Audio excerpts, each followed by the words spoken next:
Pelo sinal da Santa Cruz, livrai-nos Deus, nosso Senhor, dos nossos inimigos. Em nome do Pai, do Filho e do Espírito Santo. Amém. Meu Senhor e meu Deus, creio firmemente que estás aqui, que me vês, que me ouves. Adoro-te com profunda reverência. Peço-te perdão dos meus pecados e graça para fazer com fruto este tempo de oração. Minha Mãe Imaculada, São José, meu Pai e Senhor, meu anjo da guarda, intercedei por mim.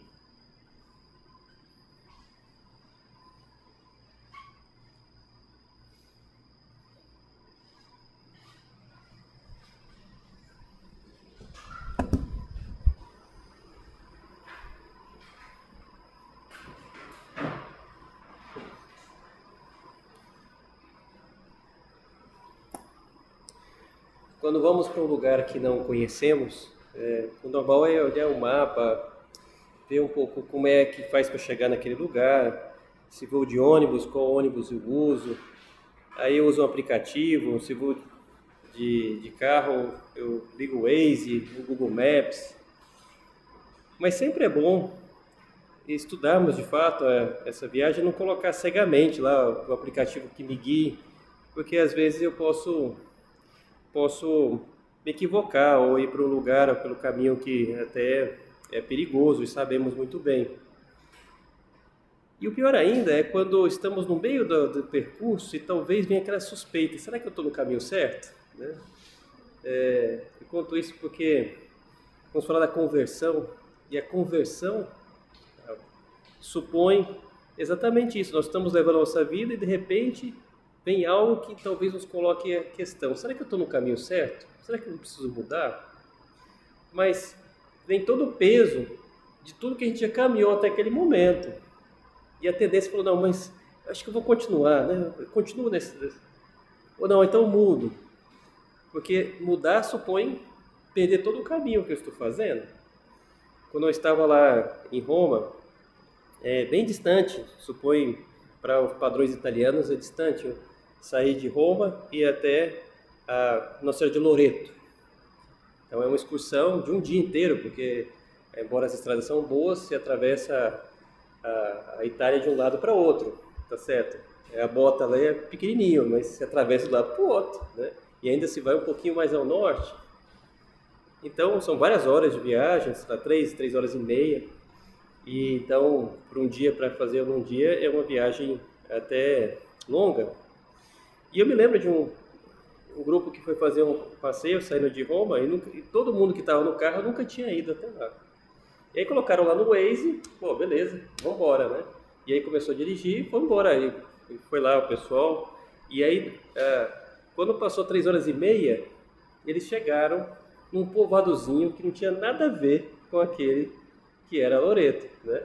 Era um outro Loreto, um povo pequenininho e tal. E agora o que a gente faz, né? E tal. Aí recalcularam lá, fiz fazer. Aí era 2 horas para chegar, não tinha jeito, eles voltaram para casa, né? E aí quando chegaram no final do dia, todo mundo perguntou, e aí, vocês foram para Loreto? Nós fomos sim, Loreto e tal. E aí ficaram com vergonha de contar, né? Só depois no dia seguinte que eles contaram, a nossa Loreto não tem nada a ver, que a gente errou, né? E no meio até que podia ter vindo uma suspeitinha, né? Poxa, uma suspeita pequena. Eu acho que será que é essa Loreto mesmo, né? Ah, não, mas vamos embora, toca, segue a vida. Esse ponto, tudo bem. Outro dia faz outra excursão, tem até uma desculpa para fazer um outro dia, outro passeio. Mas na vida, há circunstâncias que eu não posso errar. Ou se eu insisto demais no erro, que vai me fazer muito mal. Isso é a conversão que Deus espera de nós. E essa suspeita pequena que vem no nosso coração, é bom que eu, pelo menos, vasculhe ela e veja. Na vida de São Paulo, essa motivação para falar da conversão hoje, houve um momento muito forte em que Deus apareceu para ele. Então não ficou uma suspeita pequenininha não, porque foi muito forte que Deus apareceu. Mas mesmo assim, mesmo essa aparição forte, ele ainda podia dizer que não. São Paulo, lembramos da sua história, e aí vou falar um pouco da conversão, vendo um pouquinho a história dele, e aí vamos fazer um paralelismo com a nossa. Na história dele, era um homem muito decidido. Tinha estudado na escola de Gamaliel, era da tribo de Benjamim. E todos da tribo de Benjamim se orgulhavam que o rei Saul tinha saído daquela tribo. Ou seja, era uma tribo, era importante. E, claro, exatamente para lembrar disso, muitos dos filhos da tribo de Benjamim, os homens, tinham um nome que lembrava do rei Saul. Olha, Saul. Né? Então, ele se gabava, poxa, o rei Saul veio da minha tribo, então eu tenho no meu nome algo que lembra do rei Saul. Tinha vivido em Tarso, região dos pagãos, e tinha aprendido também a cultura grega, tinha acesso ao grego, sabia falar, tinha estudado então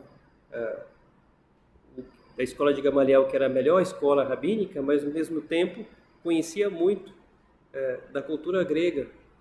Então tinha esse trânsito entre esses dois mundos e gostava de estudar e via os cristãos que apareciam na época como uma seita que prejudicava os judeus da época. E ele, fariseu, ainda procurava seguir com um modo mais estrito ainda o ensinamento judaico, notava que era um obstáculo, precisava eliminar os cristãos. E ele consegue, então, permissão para levar uns guardas para prender os cristãos que estavam em Damasco. Faz uma viagem até para poder prender. E não era obrigado a fazer isso, mas ele que monta a expedição porque ele quer combater esses cristãos que estão atrapalhando o judaísmo da época.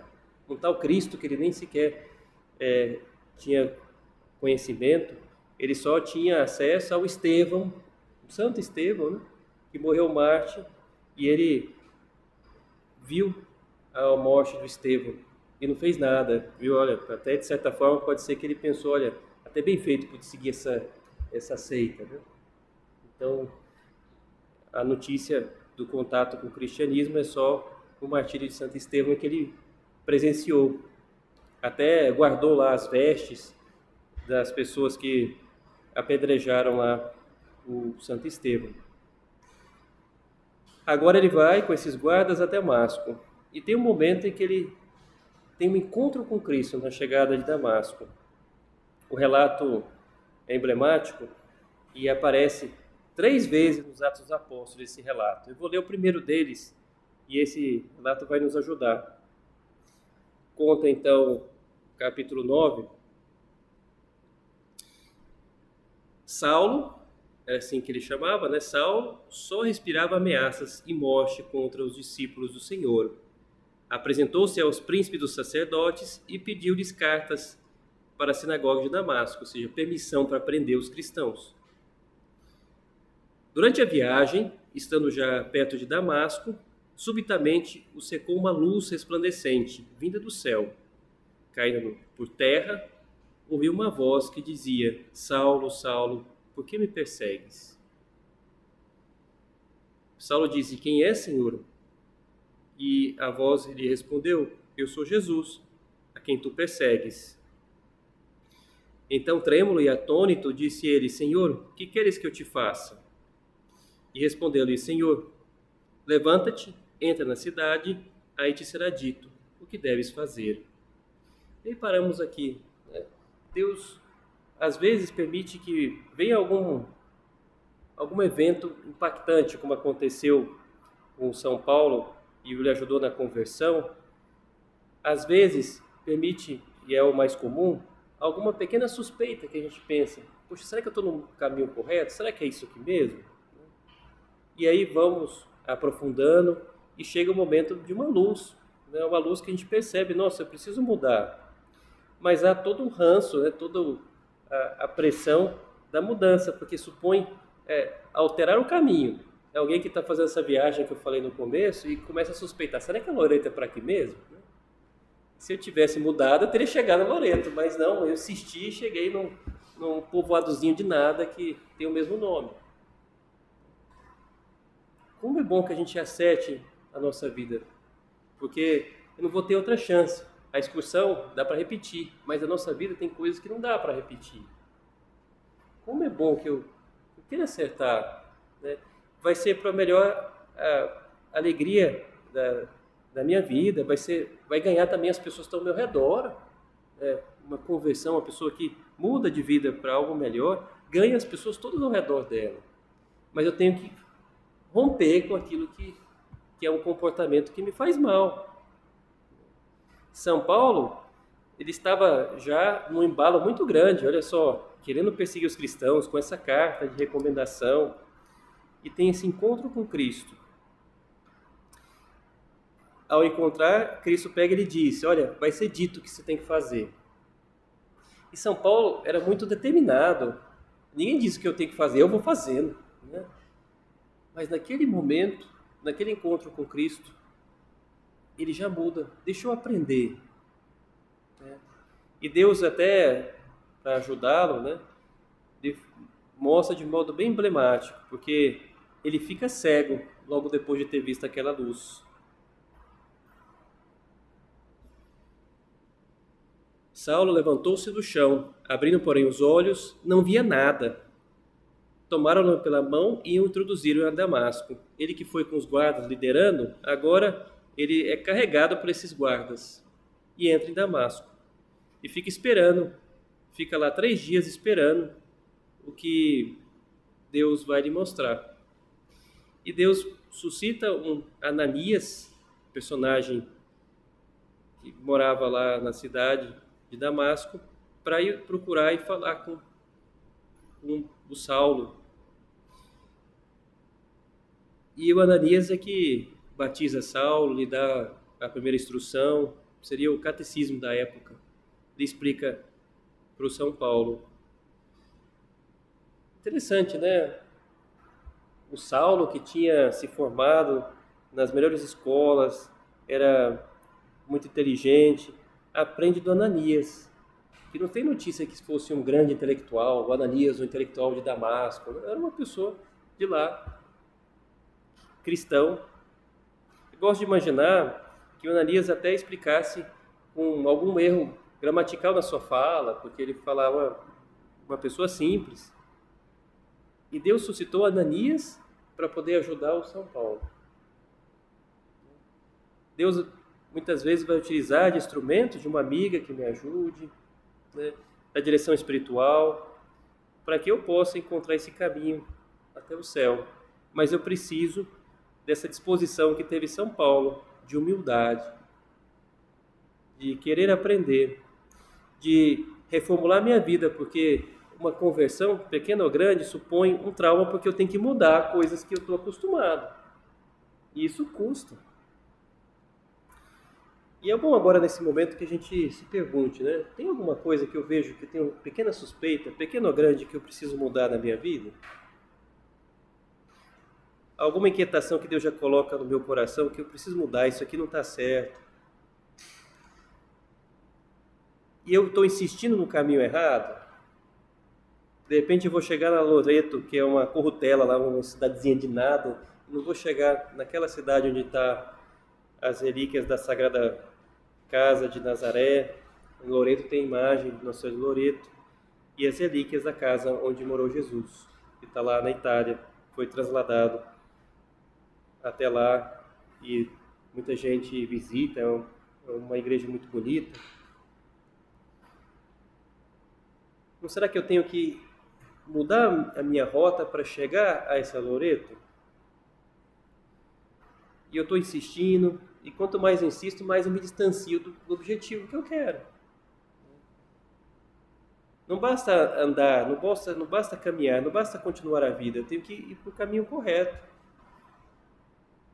E há tantas pessoas que estão andando, mas no ritmo frenético, e voltam para o mesmo caminho, dão voltas e não saem do lugar. São José Maria, ao falar da conversão, tem aquelas palavras em que ilustra muito bem a importância da conversão para a nossa vida. O cristianismo não é um caminho cômodo, diz São José Maria. Não basta estar na igreja e deixar que os anos passem. Na nossa vida, a vida dos cristãos, a primeira conversão, este momento único que cada um de nós recorda e que se percebe claramente tudo o que o Senhor nos pede, é importante. E foi o que aconteceu com São Paulo. e que talvez Deus queira acontecer com a nossa vida agora, que eu preciso mudar alguma coisa, tem que revolucionar, não está certo o que eu estou fazendo. Talvez seja uma conversão grande que eu preciso. Talvez Deus nos pede também uma conversão, mas uma conversão menor. É o que continua São José Maria. Ainda mais importantes e mais difíceis são as sucessivas conversões, aquelas conversões dentro daquele mesmo caminho. A grande conversão precisa, que a alma tem a pressão do caminho e muda, mas depois, ao estar certa no caminho, ainda tem pequenas conversões para chegar no caminho mais rápido, para não dar tanta volta. É importante, mais ainda, mais importantes e mais difíceis, são sucessivas conversões.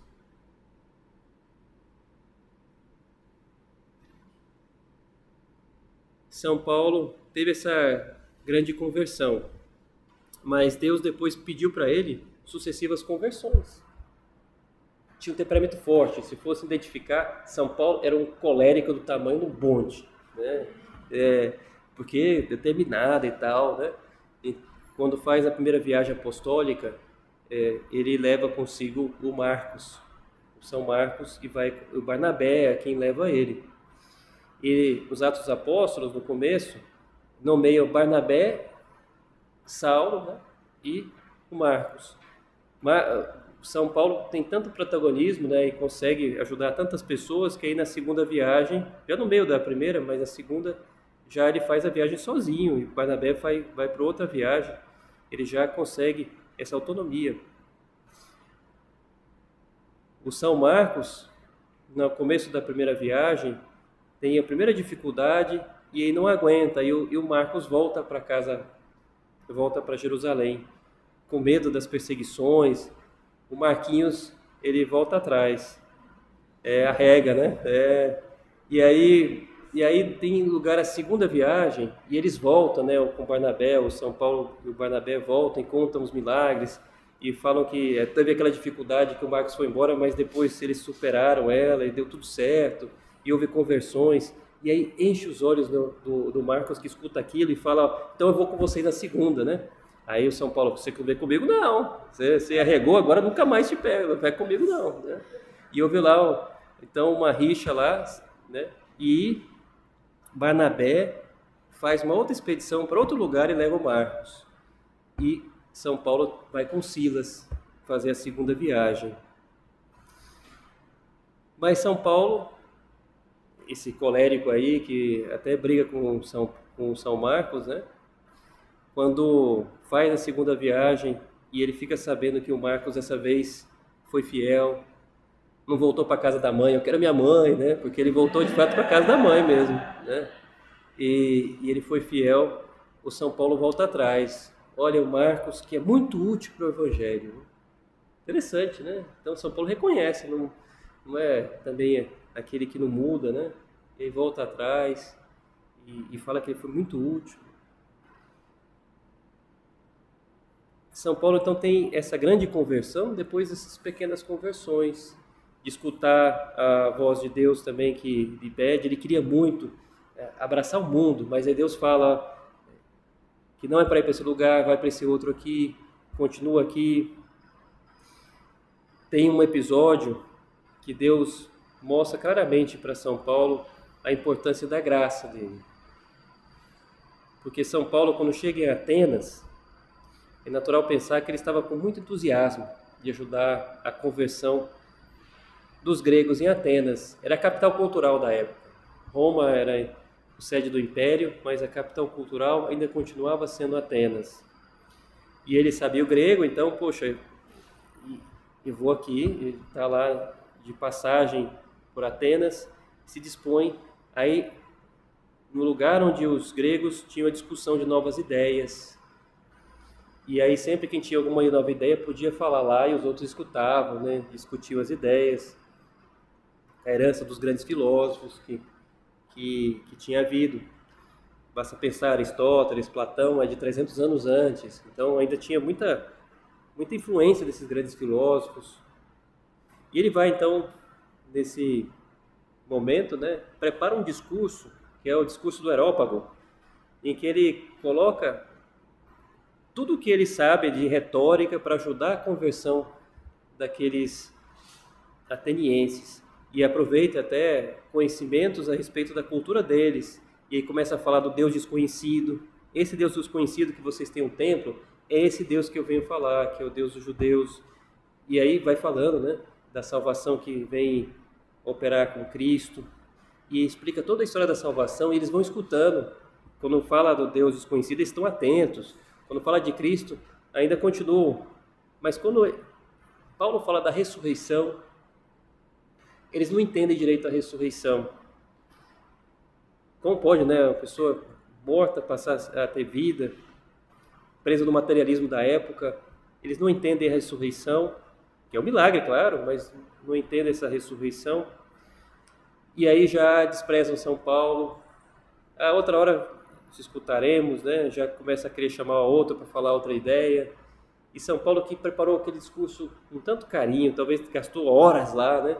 É como se a gente preparasse um trabalho, gastou um tempão e alguém vem e rasga na nossa frente o trabalho nosso. Assim.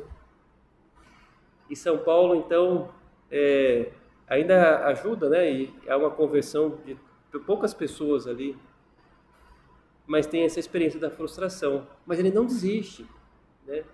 E tem uma conversão porque quando ele vai e continua a viagem apostólica nas outras cidades, ele aprende, ele muda.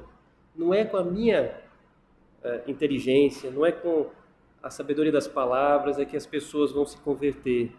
Vai ser com Cristo. E ele muda o tom, e se a gente vai vendo, logo depois do discurso do Areópago, nas pregações de Paulo, ele começa já a falar de modo diferente. Não tem outro aqui falar, Cristo crucificado. Ele muda o tom e começa a falar mais de Cristo e falar da paixão de Cristo. Em vez de chegar na inteligência, eu vou chegar pelo coração. Né? E ele ajuda muitas pessoas à conversão desse modo. Né? É Deus que vai falar para o coração das almas, não é eu com a minha inteligência. Né? E ele muda, né? Tem também várias conversões durante a vida dele, pequenas, mas ele vai tendo.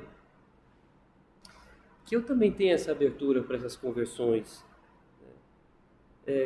Para isso é necessário uma grande virtude. A virtude que, sem querer, até agora em toda a meditação, por detrás eu venho falando dela. É a virtude da humildade. Toda conversão supõe uma humildade. Da pessoa se reconhecer, olha, eu não sou o rei do universo, eu não sou aquela pessoa, o centro do universo. Não, eu preciso da ajuda de outras pessoas. Eu posso estar grande parte da minha vida dedicando a um ideal, mas se Deus me fala que é diferente, que eu tenha essa humildade de voltar. E aí é melhor voltar, mesmo que tenha andado muito no caminho errado, é melhor voltar quanto antes, porque se eu insisto, eu vou ainda perder tempo, no mínimo perder tempo. É aquela pessoa talvez que vê que está num namoro que não serve, que está lhe fazendo mal, e às vezes insistir mais nesse namoro vai fazer mais sofrer do que ajudar em qualquer coisa. É aquela pessoa que está com um sonho que começou justo, mas vai tendo todos os indícios que talvez não seja esse o caminho que Deus tem preparado. É bom que a gente capacite de ver, será que Deus me quer mesmo? Será que eu não tenho que fazer essa conversão, essa mudança? Comportamentos, algum defeito mais arraigado que eu tenho? Será que eu não posso fazer um combate a esse defeito para poder vencer e ser uma melhor pessoa? Isso são as conversões. São Paulo teve esse encontro com Cristo e mudou completamente naquele momento. E depois houve outras conversões. E sempre a humildade por detrás. A humildade de escutar o Ananias. E ele, ao escutar o Ananias, ele mesmo percebe, nossa, eu que persegui os cristãos, eu que vim até aqui a Damasco para prendê-los, e agora vem o Ananias e me explica, né? E aí depois Deus lhe chama para que ele possa pregar o evangelho em outros lugares, e ele se vê incapaz no começo, dizendo, mas logo eu, né, que fiz tanta coisa contra os cristãos, Mas Deus lhe chama e ele aceita aquele pedido. E é o grande apóstolo das gentes. É emblemático essa humildade na conversão de São Paulo, até no nome que ele escolhe. Era Saulo. Lembrava então da tribo de Benjamim e do rei Saul. E agora ele muda o seu nome e ele é Paulo, que tem a sua origem latina de pequeno. Eu sou pequeno. Paulo pequeno. Alguns dizem também que ele tinha uma estatura baixa, que ele era baixinho também, era careca e baixinho, né? Mas era retado, né? Mas o que dá para saber, sim, com certeza, era essa escolha do nome, que já mostra esse desejo de humildade, de aprender, mesmo com tantas qualidades que ele tinha. Então, essa é uma grande qualidade que a gente tem que desejar também, importante para qualquer conversão. As conversões são importantes, mas para fazê-las, sempre eu vou ter que ter a humildade. Quanto mais humildade, mais elástica espiritualmente é aquela alma e mais consegue se adaptar e mudar e não insistir naquele erro. Como é bom, queremos isso para a nossa vida também. Mas continua o relato para nos ajudar.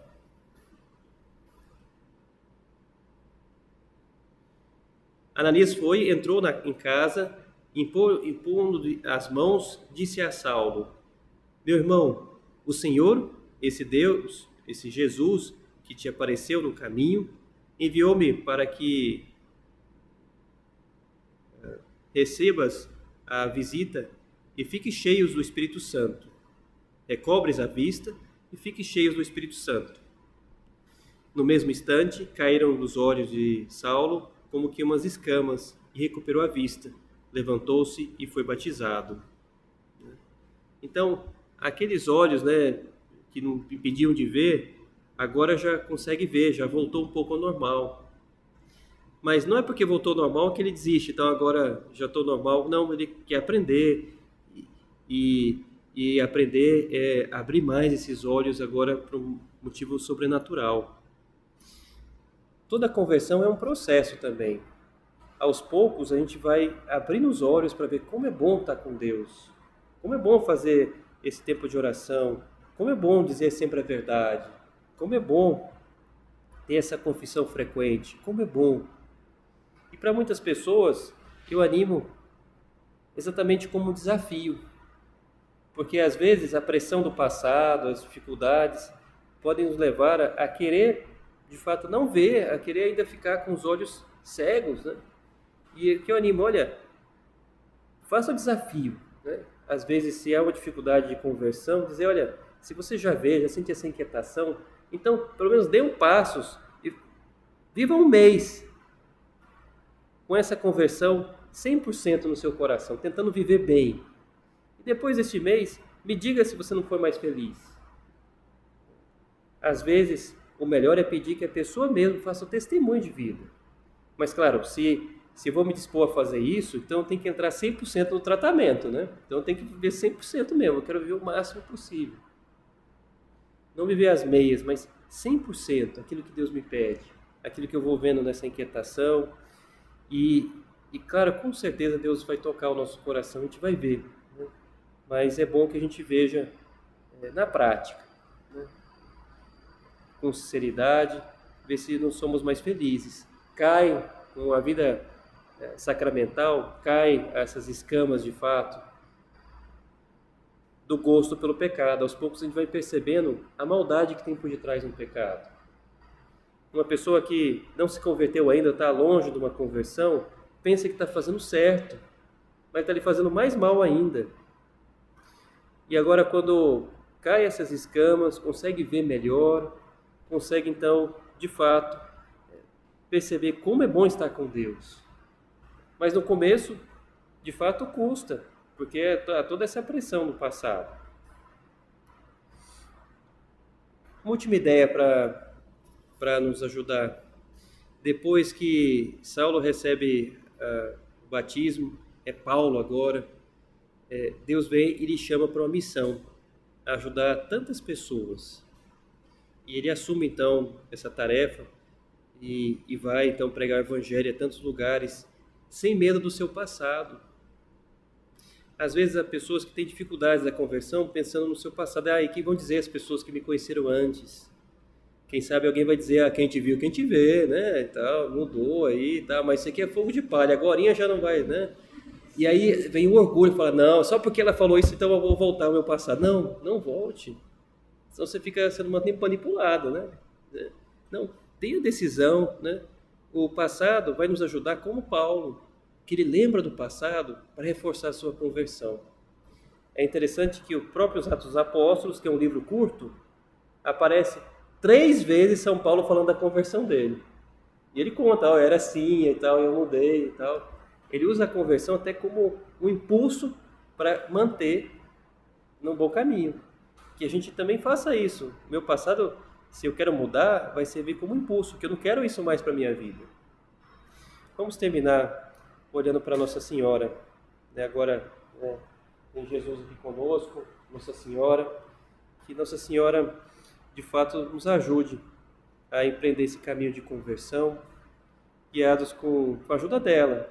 Sintamos como aquelas crianças pequenas que não conseguem atravessar uma rua movimentada, esticam a mão com humildade e a mãe segura na mão e ela consegue atravessar. Se queremos de fato dar passos numa conversão, que estiquemos a mão, seguremos na mão de Maria, com oração para com ela e atravessaremos qualquer obstáculo.